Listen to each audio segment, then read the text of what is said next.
Morning everyone, it's early February 2025. I'm in Bootle on Fernhill Road, Fernhill. I assume there was a hill here with ferns long ago.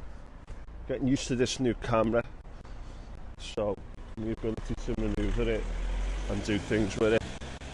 It's a slow process, but I've got a microphone now. If you want to get involved in community video and podcasting, get involved in the charity, get involved in helping me out in the Bootle area, feel free to get in touch, and you can support me and support the charity through the coffee website. Details will be in the podcast notes, and also I'm on Substack now. If you can follow me on there, Timothy Short, that would be great. Details below. It's a beautiful day here. I actually did this podcast a few weeks ago this war, and it didn't record properly. I think I've worked out why, but if you're watching this, I think I've worked out why. There's a school here that used to be at a leisure centre over there behind me, that building, and I used to go there when my mum used to do these keep fit classes on a Friday. I remember going there and getting sweets from the vending machine, and I remember the music that they used to listen to, and some of the other kids who were there with their mums on a Friday night, and then we'd go home and watch Golden Girls on Channel 4, Roseanne, and then I'd maybe catch Beauty and the Beast on ITV, that old classic series. These gated alleyways are there to stop people going down, but a lot of refuse gets collected on them now, and it's a big problem that things like Bootle Action Group are looking to deal with. Beautiful day for the aeroplanes in the sky as well. There's a school over there called Church of England, and when I was a kid in Liverpool, it's about 50-50 Catholic Protestant because of the Irish coming over in the mid-19th century. My nan came over from Cork in the 1930s, and that was like the local Church of England school over there, Church of England, and it became a free school. Do you remember Michael Gove, that horrible education secretary? He introduced these free schools where like parents and stuff could set up free schools. Didn't really take off, but that became a free school, and it was Church of England.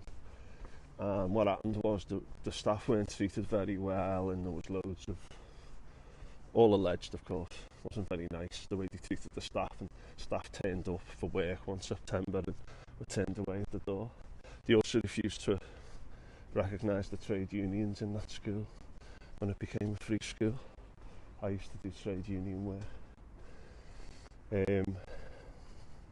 But anyway, that was Church of England for you. They've just had their bishop step down in Liverpool, and we know what happened to the church recently. I think the what did they call him? The top guy in the Church of England had to step down, the Archbishop of Canterbury. Of course, all institutions and all places always put their reputation first, and I think we need a little bit more honesty in society with things to make things get better. That's why transparency, democracy, and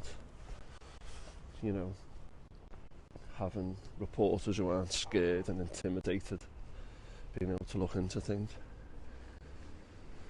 So it's a nice day here on Fernhill Road. They've got the biggest speed bumps in the world on this road, and I think they've actually replaced them. Must have had complaints. And my mate used to live on this street here, Fernhill. Now Fernhill turned into Springwell Road, just down here again. Springwell, Ferns, nature that used to be here long ago, I think. And there's a line here on Menai Road, and when I was a kid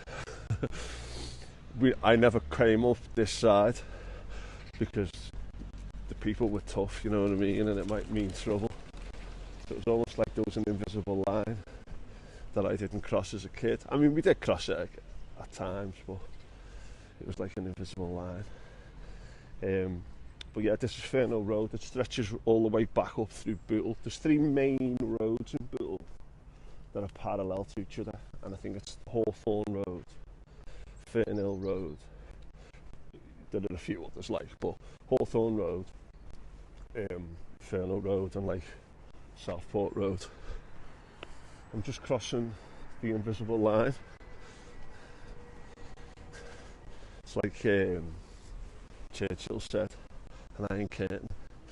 Now I'm going on to the Klondyke Estate. Now Klondyke was named after an Alaskan gold rush in the 19th century, and there was a Bootle mayor in the 19th century called William Jones, and he built this estate here called the Klondyke Estate.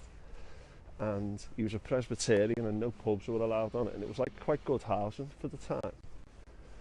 And it had like things like, I think, hot water running into the houses, and like they were all terraced and quite closely packed, and they've now all been replaced by these more spacious houses. But it was considered a really nice estate with lots of community and lots of good feeling, and all the roads are named after, I think it was William Jones, his kids, so like Mary Road, Eleanor Road, things like that. Now over here there was a church, a Presbyterian church, which some community people tried to save, but they couldn't, and it was knocked down, unfortunately. It's a beautiful old building, but obviously, you know, fell into a bit of disrepair. And when I was a kid, I used to hang around these streets around here. These were all dense streets, and I used to know a lot of the people around here, and they're all gone now, and the houses are gone. It's weird. But I came down here when all the houses were getting boarded up, and they had these like plastic coverings on the doors and the windows, and you could, sometimes the door was open, but there was a plastic sheet stopping you getting in. You could see like pictures and things on the floor that people had left, and I just thought, like, what's happened to all those memories and all that? Because there was a great community feel around here. There's like groups online that still talk about it, and there's a few articles in the Echo about how people felt about leaving the Klondyke Estate. But when I came down here about 15 years ago, I'd walked the dog, and there was like one person left on a street. I thought, that must be weird now when you're the only person on the street. And they had to use like orders to get those people to move out eventually. But this estate, like, it was crammed and bustling, but there was a community feel here. And I remember being down here once, and like some woman said, you're not from round here, get moving. Which you used to hear a lot when you were a kid, if you went into different parts and someone thought you might have been a troublemaker. But the houses now here are lovely. I don't know how many of them are affordable for young people today.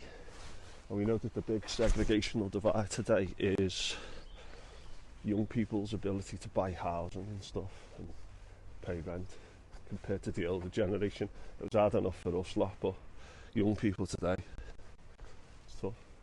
But this park here used to be, off the record, called, or there was like a name they had for it, the Aziz.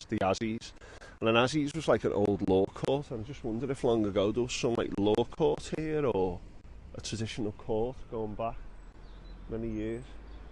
But you can see here like the little kind of public park area that's open, and then you've got Bootle Cemetery, the school there.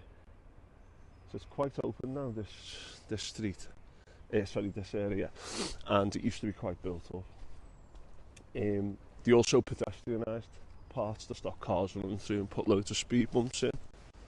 So there's some older housing here that's more spacious with the brand new housing. I used to know so many people around here, it brings back loads of memories. I once had a lad around here get a knife out and threaten to slash me tyres if I didn't give him a go on my bike, but it was all done in a very kind of like transactional way. So I gave him a go on my bike, and he gave me it back. I think we both knew that he wouldn't have done it, but you know, that was my only experience of a knife in my lifetime. Takes all kinds, doesn't it? Yeah, lots of memories of people around here who are no longer here. There was a girl who used to live in that house there, who now lives in Australia, who was in my primary and secondary school. But yeah, there were no pubs on this estate because the guy who made it, William Jones, I hope I've got his name right, was a Presbyterian, and he didn't want any alcohol. There was a dairy at the bottom there as well, and people reminisced online about going to the dairy. I remember my mate Richard taking me there when I was a kid, like, oh, I'm going to go to the dairy and get something. He was dead excited. And I remember there was a payphone, and there was one of the families, that was their phone. So instead of having a landline in the house, they'd have the public phone outside, and when it rang, they'd go out to answer it. Right, I'm now going across Harris Drive, which I've done a podcast on before. Just the street I live on.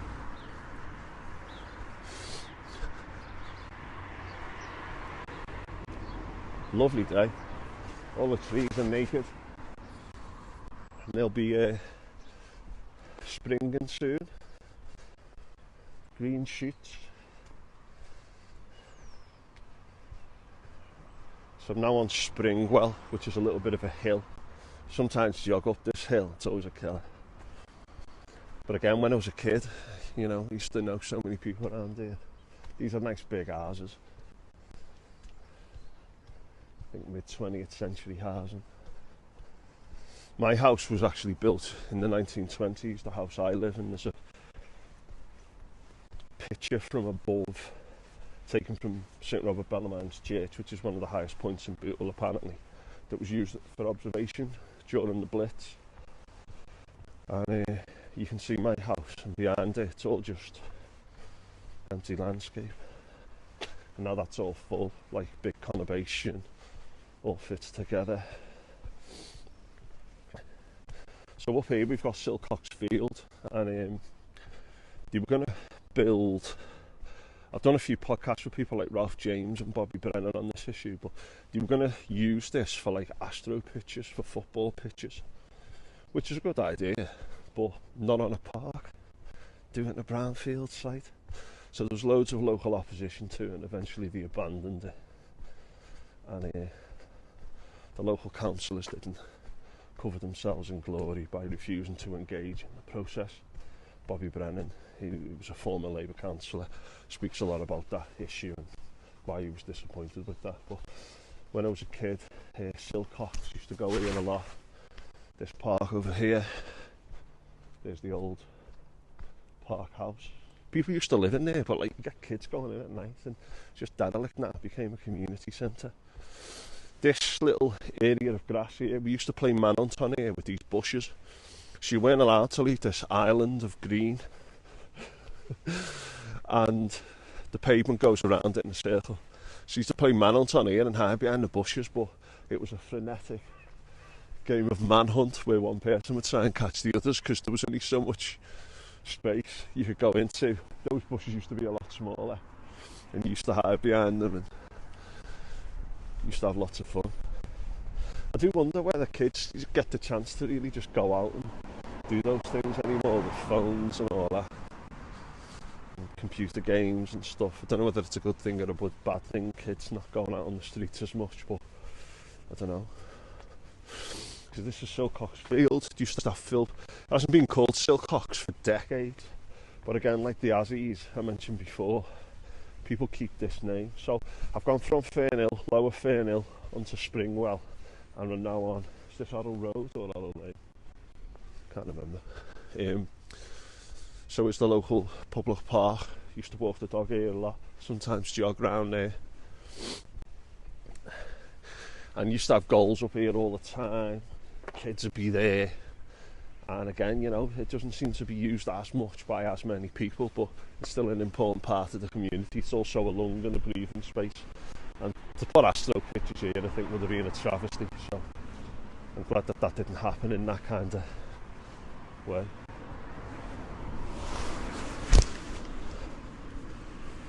I like the way the post people now have got these little boxes. See there?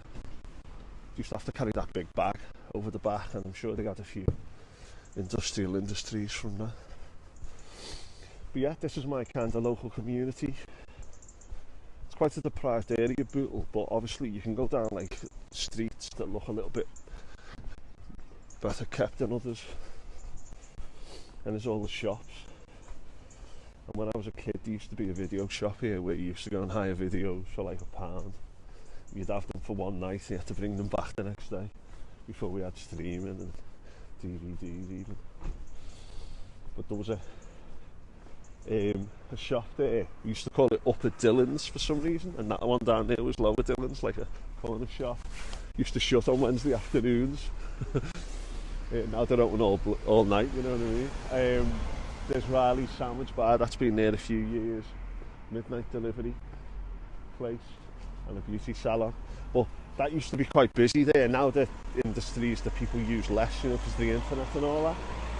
But I might do a video about the shop around here and a few other little bits on Orrell Road going down to Bootle Cemetery, and maybe a bit on the war graves in Bootle Cemetery. But anyway, hope you're all okay. Take it easy.